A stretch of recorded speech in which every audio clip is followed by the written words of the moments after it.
गुरवे गौरचन्द्राय राधिकाय तदालये कृष्णाय कृष्णभक्ताय तद्भक्ताय नमो नमः। वाञ्छाकल्पतरोर्भ्यश्च कृपा सिन्धुभ्यैव च पतितानं पावनेभ्यो वैष्णवेभ्यो नमो नमः। पतितपावन परम करुणामय परम आराध्यतम गुरुपाद पद्म नित्यलीला प्रविष्ट विष्णुपाद परमहंस शिला भक्ति वल्लभ तीर्थ गोस्वामी गुरु महाराज के अभय चरण कमल में अनंत कोटि साष्टांग दंडवत प्रणाम करते हुए उनकी हेतु की कृपा प्रार्थना करता हूँ। सामने बैठो ना, कोई बात नहीं। हम लोग अपराध के विषय में चर्चा कर रहे थे।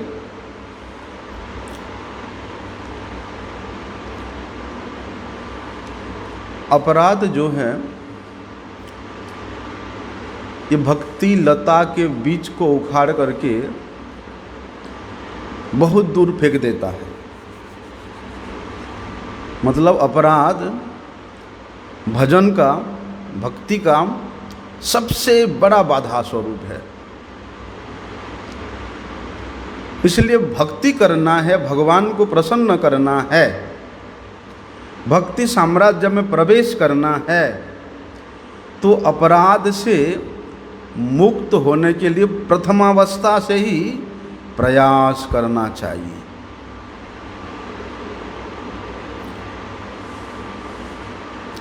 उन अपराधों में भी कल हम लोग सेवापराध के विषय में विस्तार से श्रवण किया। पद्म पुराण में जो 32 प्रकार के सेवापराध है, उसके बाद वराह पुराण में, उसके बाद पद्म पुराण में अनेक प्रकार के सेवा अपराध के विषय में वर्णन हम लोगों ने कल श्रवण किया। लेकिन नाम के बल पर पाप करना, पहले हम लोगों ने श्रवण किया था कि पाप जो है वो अनात्म वस्तु में होता है। अनात्म वस्तु क्या है? शरीर। शरीर के द्वारा वो अनात्म युक्त पाप होने के कारण वो शरीर में लगता है। पाप आत्मा को कभी भी स्पर्श नहीं कर सकता, क्योंकि आत्मा चिन्मय वस्तु है, वह निर्गुण वस्तु है, गुण रहित है। लेकिन पाप किस प्रकार से अपराध बन जाता है? देखिए, जब नाम के बल पर कोई पाप करता है तो वो पाप अपराध का रूप धारण कर लेता है। लेकिन भगवान श्री कृष्ण श्रीमद् भागवत में ही एक जगह पे वर्णन करते हैं कि न ह्यंगो उपक्रमे ध्वंसो मद्धर्मस्य ऊर्ध्ववान्यपि, कि ये भक्ति धर्म का प्रभाव ऐसा अद्भुत है, कि भागवत धर्म का प्रभाव ऐसा अमित प्रभावशाली है कि इस भक्ति धर्म को अगर कोई एक बार प्रारंभ कर लेता है, आरंभ कर लेता है, विशेष रूप से हम लोग देखते हैं समाज में, सुमार्थ मतवालंबियों में भी, कि कोई भी धर्म का अनुष्ठान करते हैं, शुरू करते में मतलब उसका परिसमाप्ति भी करते हैं। स्मार्तों में तो यहाँ भी विधान है कि एकादशी करना मतलब उसका उद्यापन की विधि भी वो लोग मानते हैं। मतलब कोई भी धर्म का अनुष्ठान करो, उसके परिसमाप्ति तक करने पर ही वो फल देता है। कर्म के मार्ग में ले लो, योग के मार्ग में ले लो, ज्ञान के मार्ग में ले लो, परिपूर्ण रूप से परिसमाप्ति तक वो अनुष्ठान करोगे, आधे में छोड़ दोगे तो नहीं, वो फल मिलता है। लेकिन कहते हैं भगवान श्री कृष्ण उद्धव को कि ये जो भागवत धर्म है, भक्ति धर्म है, इसको अगर कोई एक बार प्रारंभ कर लेता है और प्रारंभ करने के बाद वो उसको परिसमाप्ति नहीं कर पाता, तो परिसमाप्ति नहीं करने के कारण या अंग दोष का पालन नहीं करने के कारण बोलते वहाँ किसी प्रकार के उसके भक्ति ना तो विरोधा फल प्रदान करती है, ना ही जो भक्ति क्या है वो ध्वंस होती है। जहाँ तक वो भक्ति किया है वो वहाँ तक भक्ति उसका सुष्ट रूप से रहता है, क्योंकि भक्ति करते करते, साधन करते करते अनेक बाधाएं आती है, अनेक विघ्न आती है। बोलते इन बाधा और विघ्नों के चक्कर में पड़ करके किसी का मध्य भक्ति करते करते मध्य में ही छूट जाए तो उससे उसका कोई अंतर नहीं पड़ता। क्यों? क्योंकि ये जो भक्ति का धर्म है, सेवा का धर्म है, ये जो भागवत धर्म है, ये निष्काम है। और निष्काम होने के कारण भगवान कहते हैं कि हे उद्धव, मैंने स्वयं ये भागवत धर्म को सर्वश्रेष्ठ धर्म के रूप में प्रतिपादन किया है, उल्लेख किया है। क्यों? क्योंकि ये निर्गुण है, किसी प्रकार के प्राकृतिक गुण के द्वारा भक्ति कभी आवत नहीं हो सकता। यहाँ भक्ति धर्म कभी ना कर्म के ऊपर डिपेंड रहती है, ना ज्ञान के ऊपर डिपेंड रहती है, ना योग के ऊपर डिपेंड रहती है। वो स्वयंभू है, वे स्वयं इतना अमित प्रभावशाली है। इसलिए भक्ति को किसी की अपेक्षा करने की कोई आवश्यकता नहीं है। जिस प्रकार कर्म करो, योग करो, ज्ञान का आहरण करो, उसका अनुष्ठान करो, लेकिन कहते हैं वे बड़े ही कठिन साधना है। ज्ञान आहरण करना, योग का साधन करना, ऐसे कि कर्म का साधन करना भी इतना साधारण नहीं है, इतना सहज साध्य नहीं है, अत्यधिक कठिन है। लेकिन कठिन होने पर भी लोगों को इन क्रियाओं से कुछ स्वल्प परिमाण में कुछ सिद्धि प्राप्त होती है। जैसे हम लोगों ने ऐसे कई उदाहरण सुनते हैं। भक्ति विनोद ठाकुर जी ने उस योगी के जो अभिमान था उसको दूर किया। वो योग के बल से रास रचाना चाहता था, लेकिन भक्ति विनोद ठाकुर जी ने जहाँ भक्ति का प्रादुर्भाव होता है वहाँ योग क्षीण हो जाती है। और भक्ति विनोद ठाकुर वे तो स्वयं गौरांग महाप्रभु के वे कृपा के मूर्ति है, कृपा के विग्रह है। वे जहाँ प्रकट होंगे वहाँ योग अपना प्रभाव दिखा सकता है? कभी नहीं। इसीलिए कहते हैं ये क्रियाएं, चाहे कर्म की क्रिया करो, योग की, ज्ञान की क्रिया करो, प्रारंभ से लेकर उसके परिसमाप्ति तक पूर्ण रूप से अगर आप निर्विघ्न रूप से साधन करते हो, और इतना ही नहीं, उन साधना करने में जितना भी अंग है, उपांग है, उसको भी पालन करना पड़ेगा। बोलते उन योग के मार्ग को, ज्ञान के मार्ग के अंग उपांग को भी आप पूर्ण आचरण युक्त होकर के अगर पालन करते हो, तब वे साधन आपको फल प्रदान करते हैं। नहीं तो आपके इतना साधन करना सब व्यर्थ हो जाता है।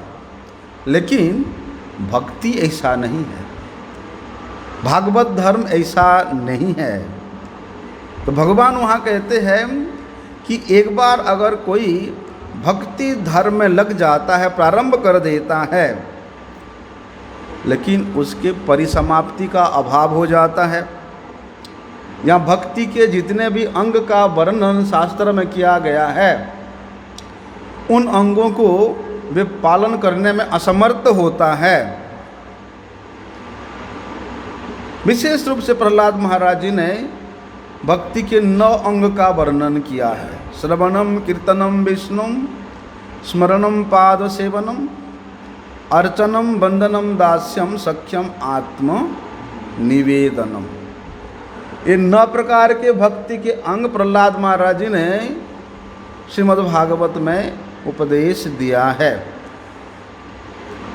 अर्थात भक्ति करना मतलब ये 9 अंगों को पालन करना, ऐसा कंपलसरी नहीं है। आप एक अंग का पालन करके भी सर्वोत्कृष्ट फल प्राप्त कर सकते हो। इसीलिए कहते हैं अगर आप ये 9 अंग को नहीं करके, श्रीमन महाप्रभु जी ने 5 अंग को विशेष रूप से वर्णन किया। भागवत श्रवण, मथुरावास, श्रद्धाय श्रीमूर्ति सेवन, नाम कीर्तन और वैष्णव सेवन, ये 5 मुख्य अंग है। लेकिन इन 5 में भी और निचोड़ निकाला श्रीमन महाप्रभु जी ने। जहाँ होते सर्वसिद्धि होई वे सवार, इसके बिना दूसरा और गति नहीं है। वो क्या है? वह है हरिनाम, नाम संकीर्तन। इसीलिए कहते हैं वहाँ पर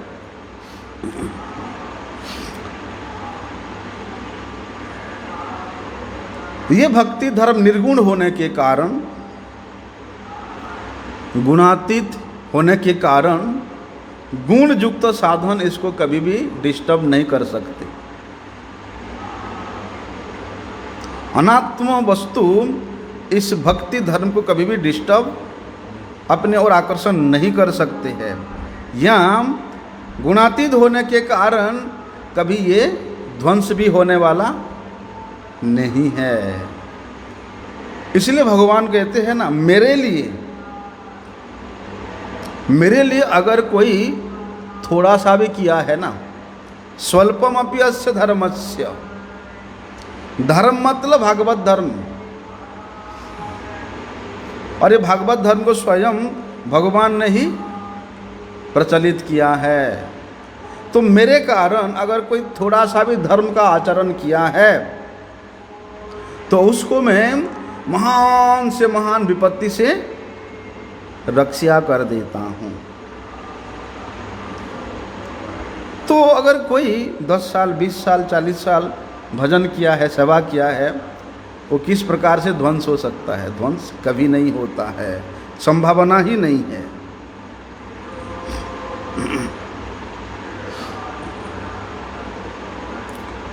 इतना ही नहीं, कहते हैं ये भक्ति के अनुष्ठान जो जितनी परिमाण में करता है, जैसे बैंक में बैलेंस होता ना, जिसके पास बैंक में जितना अधिक बैलेंस है उसको उतना अधिक साहस होता है। अरे मेरे पास तो बैलेंस है, मुझे क्या चिंतन है, मैं आराम से जाके ब्रज में रहूँगा और वहाँ से निकाल के अपना गुजारा करता रहूँगा, कोई टेंशन नहीं होता है ना। जिसके पास नहीं है वो बेचारा 1000 बार सोचेगा, अरे अपने घर छोड़ दूँगा, बिजनेस छोड़ दूँगा, मेरे पास तो कुछ जमा नहीं, वहाँ कैसे रहूँगा मैं। बोलते हैं भक्ति धर्म का अनुष्ठान, भजन का अनुष्ठान, सेवा का अनुष्ठान जो जितना अधिक परिमाण में किया है, बोलते उसका आत्मबल भी उतना ही अधिक मजबूत होता है। और ऐसे निष्ठायुक्त तो आत्मबल को लेकर के कोई भक्ति का अनुष्ठान करता है तो उसमें शरणागति का लक्षण रहता है। शरणागति का लक्षण मतलब वे अपराध शून्य होकर के, निष्ठायुक्त होकर के अपने गुरुपाद पद्म के आदेश के अनुसार वे अपना साधन में लगता है। कहते हैं ये भक्ति का अनुष्ठान अगर किसी बाधा विघ्न के कारण बीच में बंद हो जाता है, नहीं कर पाता वो, कई बार कई प्रत्येक साधक के जीवन में आता है, अरे मैं शुरू में जो हरिनाम लिया खूब हरिनाम होता था, हैं, खूब ग्रंथ पढ़ता था, खूब कथा सुनता था, ना जाने पता नहीं क्यों जैसे जैसे मेरा हरिनाम लेने का समय सीमा बढ़ते जाता है उतना उतना हरिनाम करने में, सेवा करने में, कथा सुनने में मनोयोग भी कम होता जाता है। ऐसे एक क्रिया प्रत्येक साधक के जीवन में आता ही है। लेकिन कहते हैं प्रत्येक साधक की ऐसी अवस्था आती है जी, हाँ, क्योंकि ये भक्ति का धर्म एक तरंगायित है, जैसे तरंग होता ना इसी प्रकार है। तो कहते हैं कोई बात नहीं, बाधा विघ्न के कारण उसका भक्ति बीच में छूट जाता है, लेकिन वे व्यक्ति अपने निष्ठा से कभी नहीं हिलता और वे पुनः प्रयास करता है उस क्रिया को, उस भक्ति की क्रिया को, सेवा की क्रिया को करने के लिए। तो वो क्रिया उसका पूर्ण होकर के उसको प्रेम फल प्रदान करते हैं। देखो, जिस भक्ति, जिस साधन करते करते व्यक्ति कभी निस्तेज हो जाता है, लेकिन पुनः जैसे उसको चार्ज मिलता है। किस प्रकार का चार्ज मिलता है? साधु मुख में हरि कथा रूपी चार्जिंग मिलता है, फिर वो चार्ज होता है, पुनः वो प्रारंभ करता है। और बोलते साधु मुख से हरि कथा श्रवण करते करते उस व्यक्ति के चित्त वृत्ति में ऐसी एक धारणा बस जाता है कि वो साधु के वाणी के अनुसार वे भजन क्रिया में लग करके अपनी साधना को पूर्ण करने में सक्षम होता है। अर्थात वही नाम प्रभु, वही भक्ति धर्म उसको भगवत प्रेम प्रदान करती है। तो वहाँ कहते हैं श्रीमन महाप्रभु भी कि दशाक्षर मंत्र जप करने से सिद्धि प्राप्त हो जाती है। जो गोपाल मंत्र है,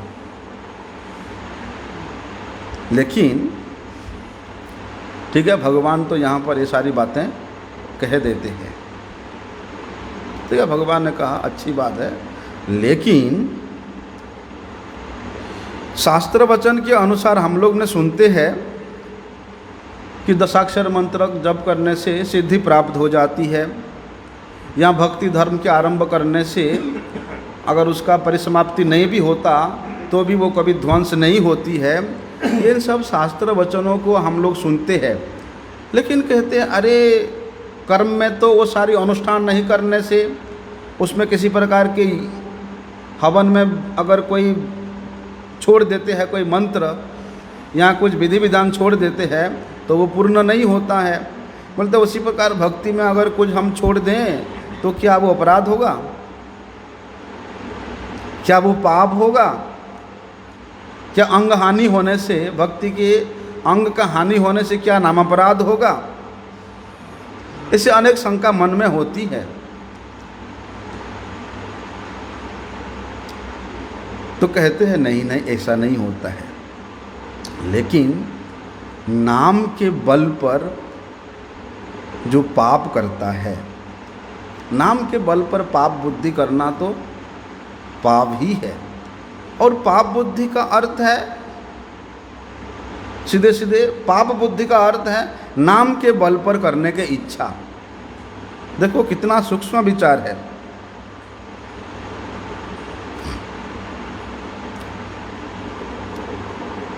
नाम के बल पर पाप करना, जो सोचता है सोच करके अरे भगवान के नाम में तो इतना शक्ति है कि पापी का इतना सामर्थ्य नहीं है उतना पाप करे, भगवान के एक नाम उतनी पाप हरण करने में समर्थ है, तो मैं पहले पाप क्यों ना करूं? तो पाप करूंगा ऐसा सोच करके कि अब मैं पाप कर लेता हूँ, उसके बाद फिर मैं नाम कर लूँगा, उसके बाद मैं भक्ति का अनुष्ठान कर लूँगा, दान पुण्य कर लूँगा, इतना नाम जप लूँगा, हैं, गिरिराज का परिक्रमा कर लूँगा। बोलते इस प्रकार सोच करके जो पाप करता है,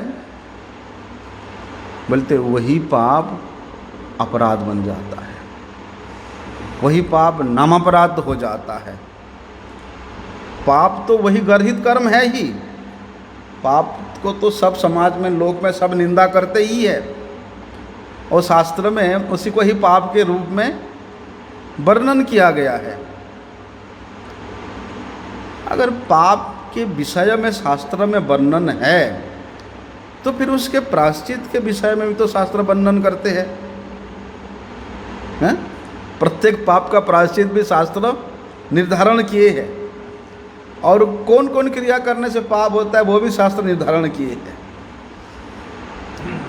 लेकिन पाप के इच्छा लेकर के भागवत धर्म का अनुष्ठान करना, पाप का इच्छा लग करके नाम जप करने का उपदेश कभी भी कोई शास्त्र नहीं उपदेश करते हैं।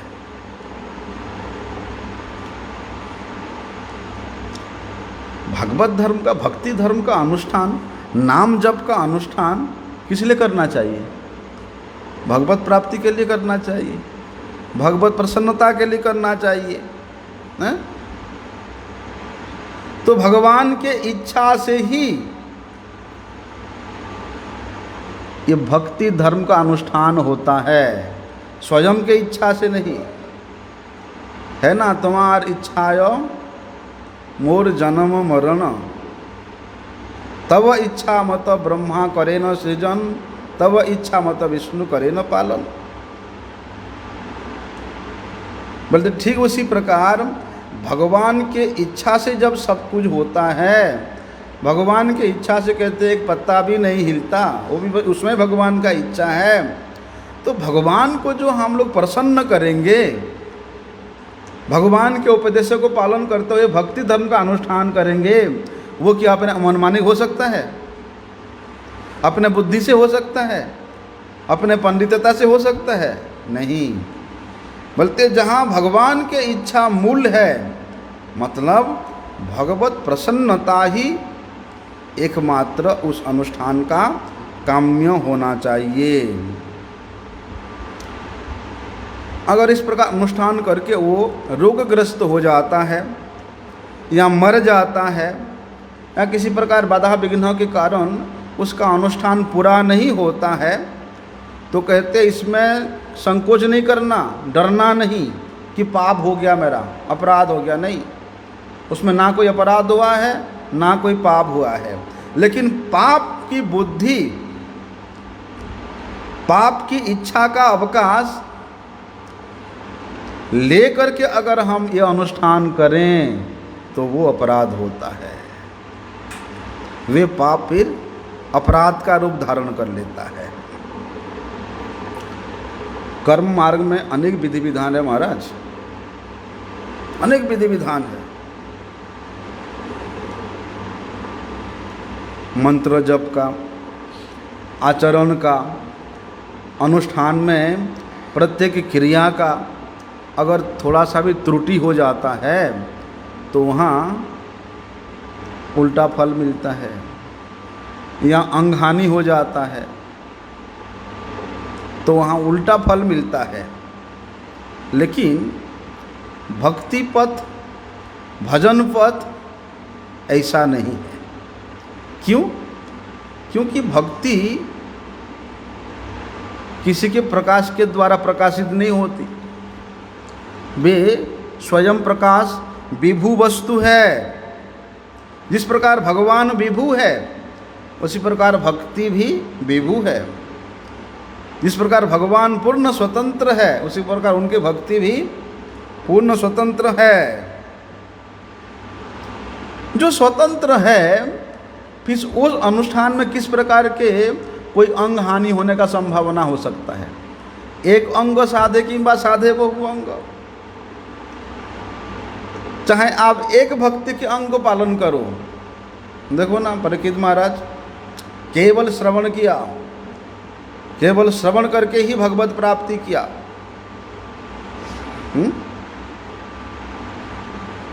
प्रहलाद महाराज कीर्तन किया, केवल कीर्तन का अनुष्ठान करके ही भगवान को प्राप्त किया।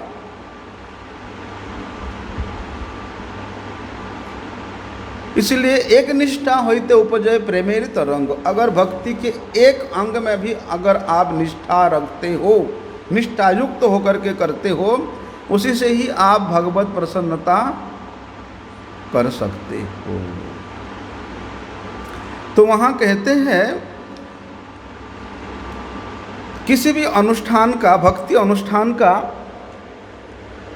मध्य में, अनुष्ठान करते करते मध्य में अंग हानि हो जाए या भक्ति छूट जाए तो उसमें किसी प्रकार के पाप या अपराध नहीं होता है, क्योंकि भक्ति अपने आप में पूर्ण वस्तु है।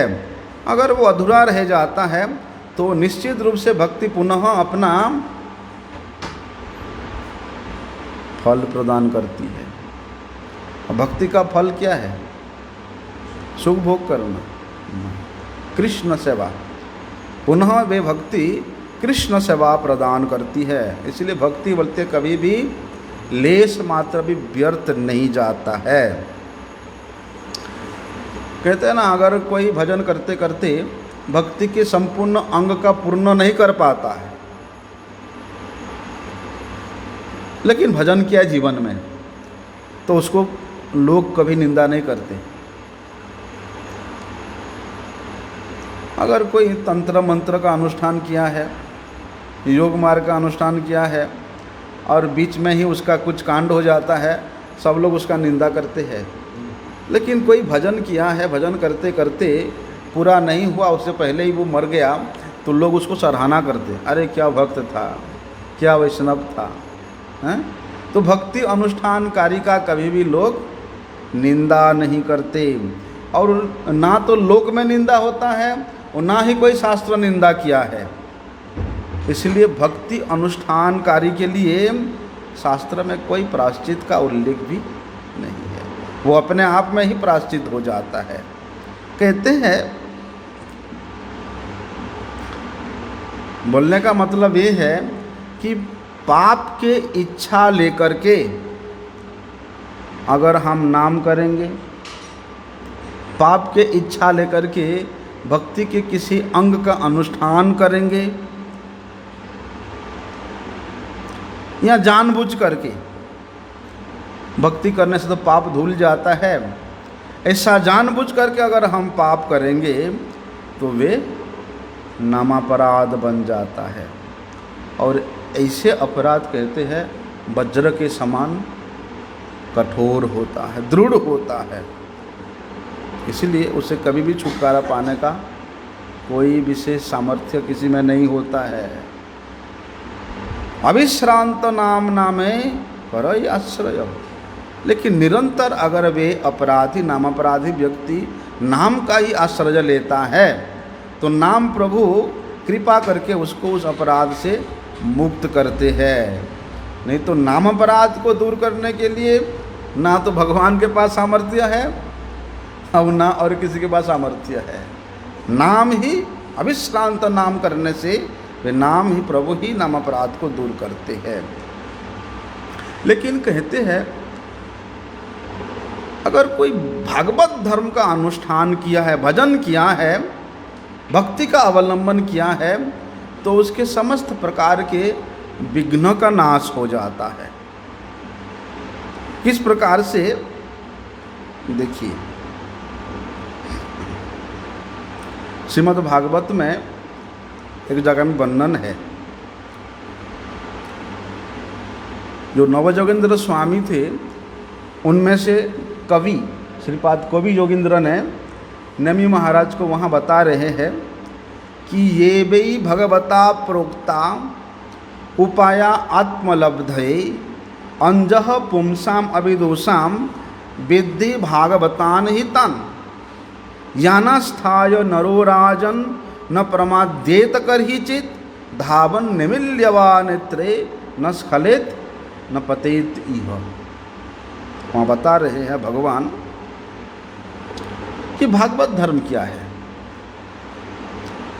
भगवान ने स्वयं जो भोले भाले लोग हैं, अज्ञानी लोग हैं, ऐसे लोगों के लिए, ऐसे पुरुषों को बड़े सहज रूप से, सुगम रूप से भगवत प्राप्ति हो जाए, अपने स्वयं के प्राप्ति का भगवान ने अपने स्वयं के मुख से जो उपाय बतलाए हैं वो है भागवत धर्म, वो है भक्ति धर्म।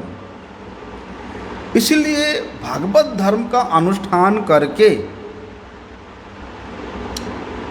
अनुष्ठानकारी वो साधक कभी भी किसी भी प्रकार का विघ्नों से पीड़ित नहीं होता। यहाँ तक भगवान वहाँ कन्फर्म करते हैं, अगर कोई आंख बंद करके दौड़े तो भी उसको कोई डर नहीं है, क्योंकि वो शरणागत है। प्रहलाद महाराज जी ने इस भागवत धर्म का आश्रय लिया था।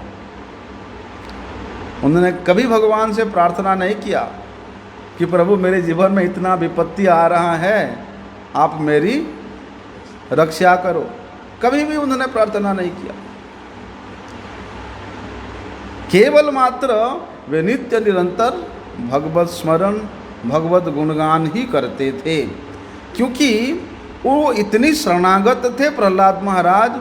तो प्रहलाद महाराज के अंदर में कॉन्फिडेंस था कि भगवान मेरा एक बाल भी बांका होने नहीं देंगे, क्योंकि भगवान स्वयं कहते हैं कि ये भी भगवता प्रोक्ताम उपाया ह्यत्मलब्ध है अंजहम पुंसम अविदुषाम विद्धि भागवतान हितान।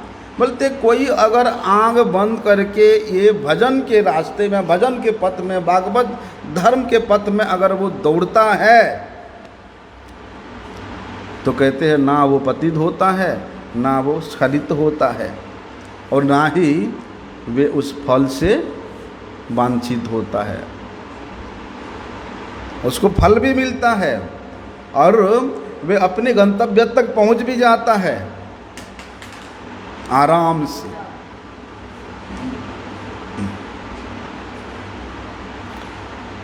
लेकिन दूसरे दूसरे जो धर्म है, उन तमाम धर्मों के विषय में हमारे ऋषि मुनियों ने अन्य अन्य पुराणों में, ग्रंथों में वर्णन किया है। लेकिन भागवत धर्म के विषय में केवल भगवान ही वर्णन किए हैं। भागवत धर्म के विषय में वर्णन करने का दूसरे किसी के पास सामर्थ्य है ही नहीं। भगवत प्राप्ति का उपाय केवल भगवान ही बता सकते हैं। इसलिए ऋषि मुनिगण वो उपाय नहीं बतलाए कहीं, उनमें सामर्थ्य नहीं है। इसलिए कहते हैं भगवान का स्वरूप क्या है, किसी का सामर्थ्य है बोल सकता है। भागवत धर्म क्या है, भक्ति धर्म क्या है, इसको भगवान के अतिरिक्त दूसरा कोई भी बताने में सक्षम नहीं है। इसलिए भगवान ने स्वयं अपने प्राप्ति का उपाय बतलाया है। अपने प्राप्ति का उपाय मतलब भक्ति का धर्म, भागवत धर्म बतलाया है। इसलिए भगवान श्री कृष्ण वहाँ उद्धव जी को कहते हैं कि काले न नष्टा प्रलये वाणियम वेद संगीता मयादौ ब्रह्मणे प्रोक्ता धर्मो यस्याम मदात्मकः। भगवान श्री कृष्ण वहाँ उद्धव जी को बता रहे हैं ये जो भागवत धर्म है, ये जो वेदवाणी है, ये काल के प्रभाव से प्रलय के समय में ये लुप्त हो जाता है, लुप्त हो गया था। लेकिन फिर जब सृष्टि का समय आया तो भगवान कहते मैंने स्वयं अपने संकल्प से ब्रह्मा जी को इस भागवत धर्म का उपदेश दिया, इस भागवत धर्म का वर्णन किया। तो भगवान श्री कृष्ण ने जो भागवत धर्म का उपदेश ब्रह्मा जी को दिया, वही भागवत धर्म परंपरा क्रम के अनुसार हमारे गुरु पाद पद्म तक पहुंचा, हमारे गुरु जी तक पहुंचा। कृष्ण हित चतुर्मुख हरे कृष्ण सेवन्मुख ब्रह्मा हईते नारदेर मति, नारद हईते व्यास मध्व कहे व्यास दास।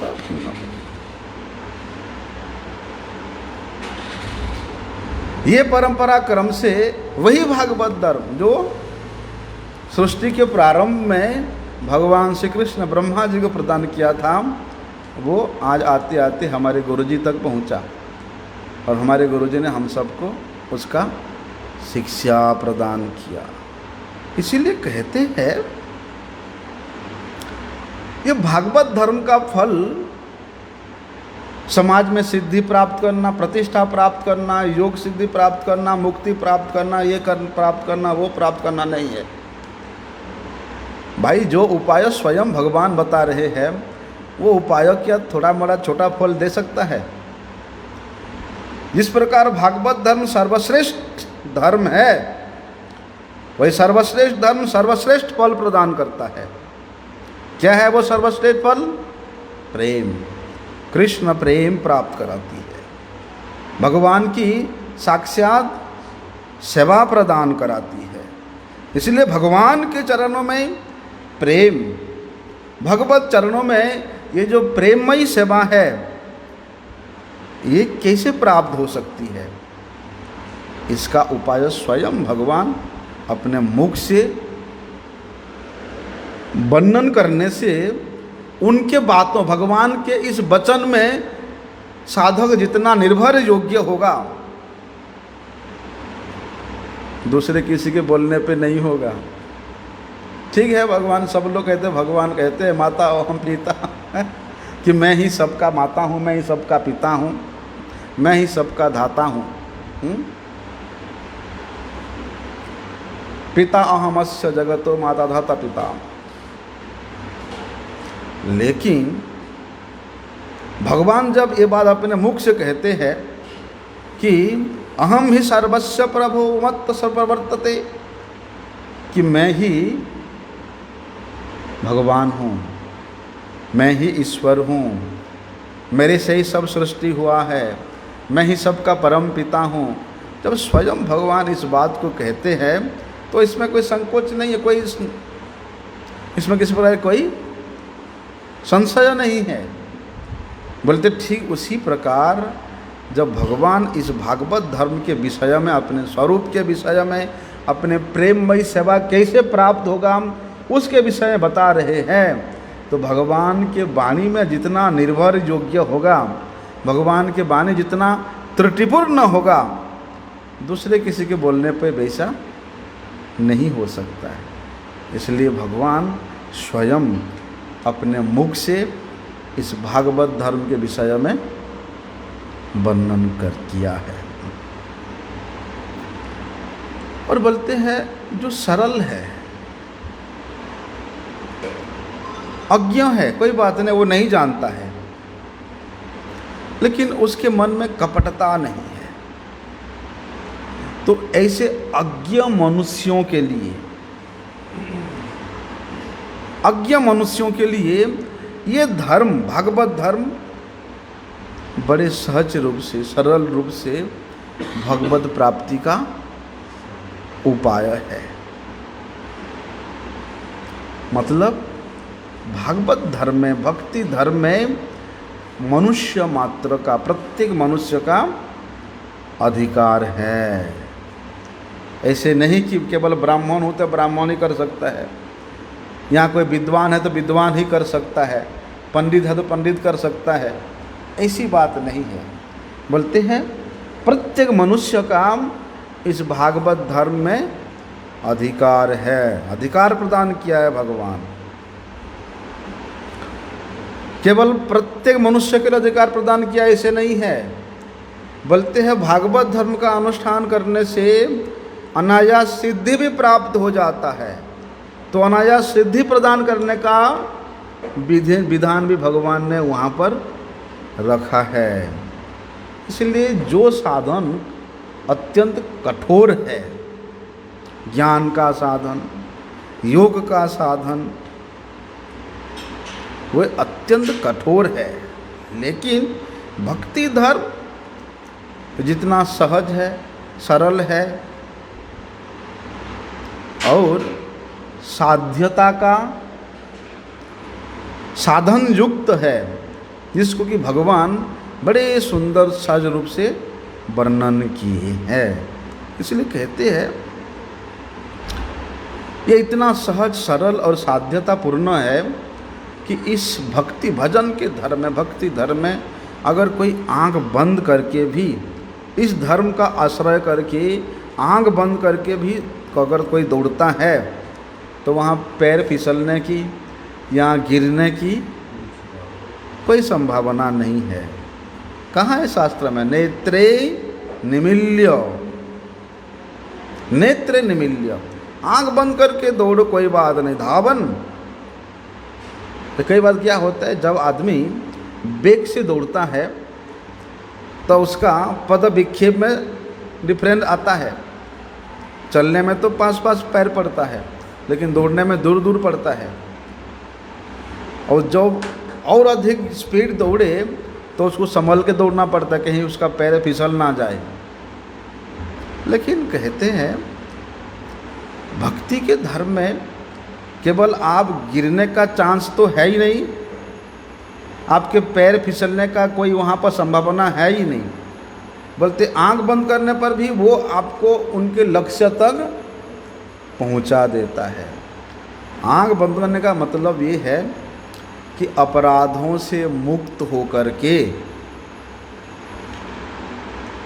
गुरुवानुगत्य में रह करके भगवत आश्रय लेकर के अगर व्यक्ति इस पथ पे चलता है तो वे अनायास ही भगवत पाद पद्म तक पहुंच जाता है।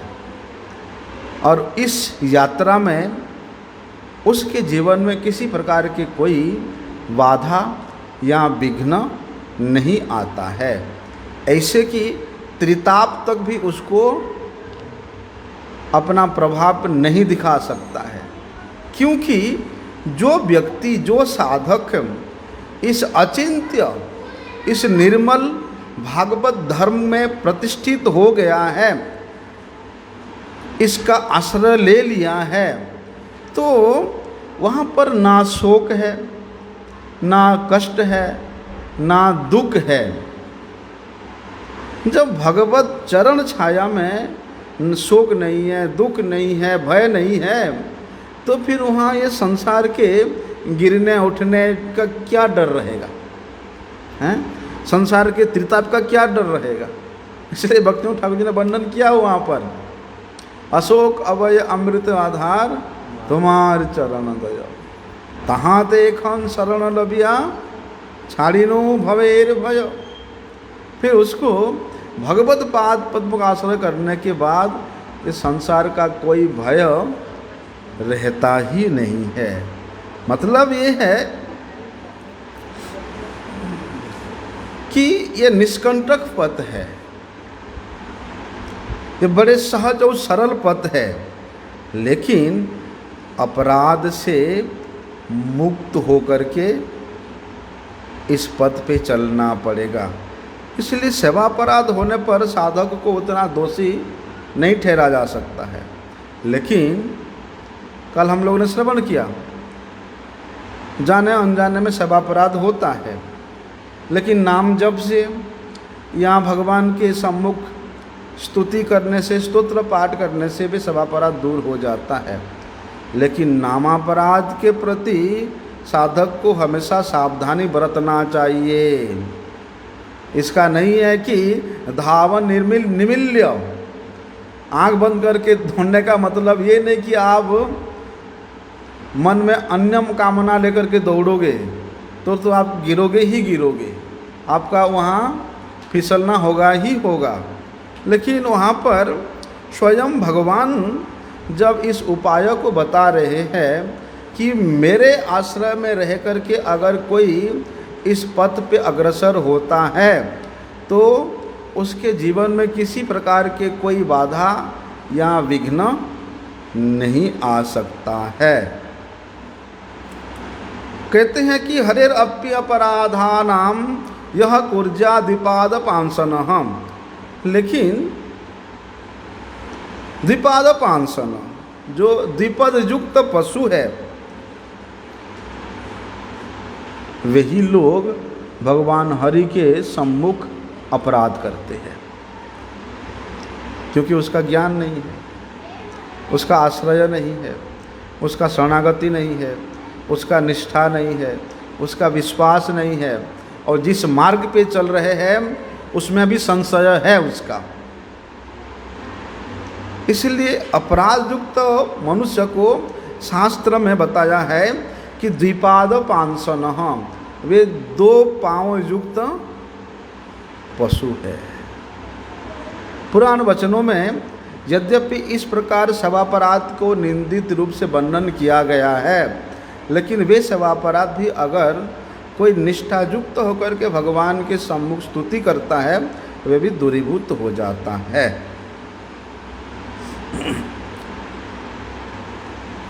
लेकिन अगर नामापराध होता है, कैसे पता चलेगा नामापराध हो रहा है? जो भगवान के एक नाम जप करने से समस्त पाप दूरीभूत होकर के प्रेम प्राप्त हो जाता है, वही भगवान का बार बार बहु बार नाम लेने पर भी उसमें किसी प्रकार का कोई हिलडोल नहीं हो रहा है, ना अश्रुपात हो रहा है, ना प्रेम का कोई लक्षण दिख रहा है, ना भाव हो रहा है, तब समझना, तबे तो जानी हो अपराध अक्षय प्रचुर, तब समझना कि उसमें अपराध बहुत ज़्यादा है। अपराध हुआ है। अपराध के स्वरूप का लक्षण किस प्रकार से पता चलेगा कि उसके भजन में शिथिलता आ जाता है, एक। दूसरा, जो कृष्ण इतर वस्तु है उन कृष्णतर वस्तु में उसका मन लग जाता है, उसका अभिनिवेश होता है। कृष्ण इतर वस्तु में जितना उसका मन लगेगा समझना उसका उतना ही ज़्यादा अपराध है। तो जो अविश्रांत रूप से नाम संकीर्तन करता है उस अविश्रांत नाम जप के द्वारा भक्ति निष्ठा की उत्पत्ति होती है। भक्ति में निष्ठा उत्पन्न होने के कारण धीरे धीरे उसका अपराध दूर होता है, उसका अपराध उपशम होता है। इसलिए हरिभक्ति विलास में बताया है कि जाते नामापराधे अपि प्रमादेन कथंचन सदा संकीर्त्यत नाम तदेक शरणो भवेत्। नामापराधयुक्तानां नामान्नैव हरत्यंघम अविश्रांत प्रयुक्तानि तान्य वार्तकराणि च। हरिभक्ति विलास में सनातन गोस्वामी जी ने वहाँ वर्णन किया है किस प्रकार से अपराध हुआ है। अगर प्रमाद वशतः उसका अपराध हुआ है या भ्रम वशतः उसका अपराध हुआ है,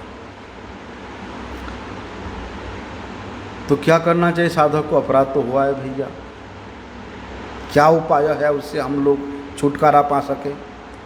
तो साधक को एकमात्र नाम का ही आश्रय ग्रहण करना चाहिए और निरंतर नाम संकीर्तन करना चाहिए,